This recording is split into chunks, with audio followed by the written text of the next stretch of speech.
Good morning, welcome to the channel, and we are currently walking over to the shop. It is super bright out, so I'm gonna try to block it a little bit, but we gotta get this G-body wrapped up. I got just a couple little things left, and we're gonna go over everything that we have fought on it and why we fought it and what the solution to the problem was.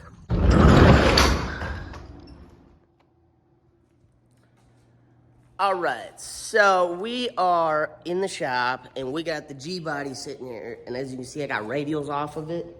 I accidentally ordered drag slicks for it, and I didn't mean to. I wanted to put it on a radial again, but I wanted to go up a tire size. Well, I was comparing the prices between the radial and the slick, and I had the slick in the cart at the time, and I wanted to see the total after tax so I could get a for sure difference between the two. And when I hit the next button, it said, "Thank you for your purchase." So that's how we ended up on a drag slick. I'm not mad about it. I saved $130 overall, but not what I was after. So starting at the back, let's go over what we have added, what we've changed, what we've broken, and what we've fought during this whole transmission swap out. So right before we broke the transmission, we went ahead and added this bar in for our anti-roll bar tabs, and we built new boxes for it. There is way more adjustment in it now than there was. I was maxed out originally, so now we are back in the middle on our adjustment. Moving on from there, we picked up a new Turbo 350, and I found it on Marketplace. Supposedly it has a shift kit and a 3500 stall converter on it, and it is a new rebuild. So this is what we are going to be running now. I gotta finish up a few things like the vacuum line and hook up these transmission lines.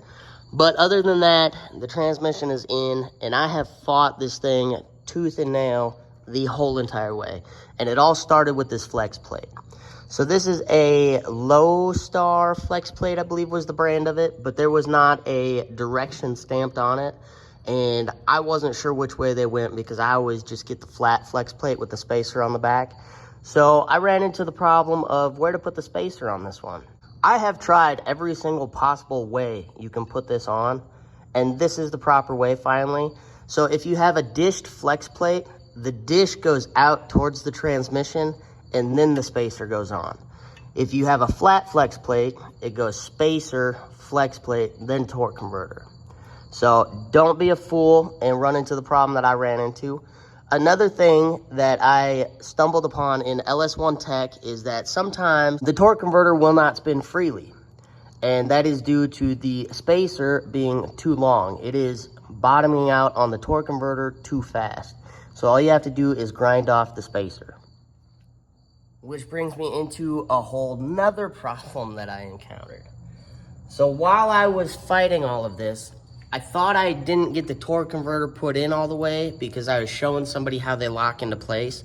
And then I slipped on the freaking torque converter, sliced my hand open on the cut bell housing that somebody needed for clearancing.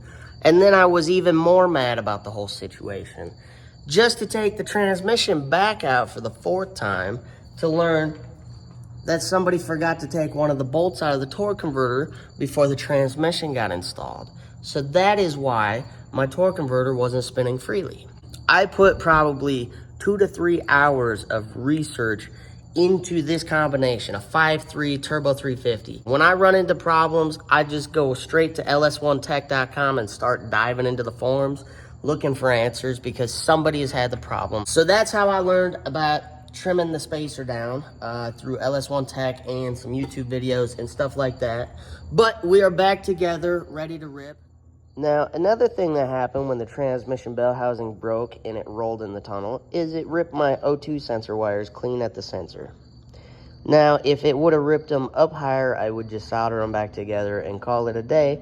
But I had to order new O2 sensors, so we went ahead and got that put in. If you need O2 sensors for anything, get them online. You can get 2 for half the price of 1 at the parts store. So moving on to the front side, after all of our transmission problems, we finally are able to take our new tranny lines and splice them into the tranny cooler, and then we can set the car down after we zip tie up a couple lines. And that brings you guys up to speed on everything that has happened in the last week or so since the transmission, literally alligator rolled in the transmission tunnel. It was not okay. It broke some stuff. It was kind of funny at the time, and now I'm just thinking it was more of a headache than anything.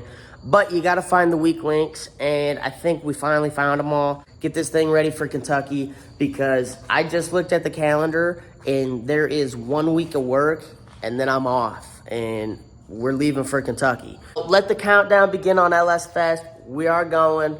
Worst case scenario, in the last video, I left you on a cliffhanger. I bought a new pickup, and it has a 6-liter in it.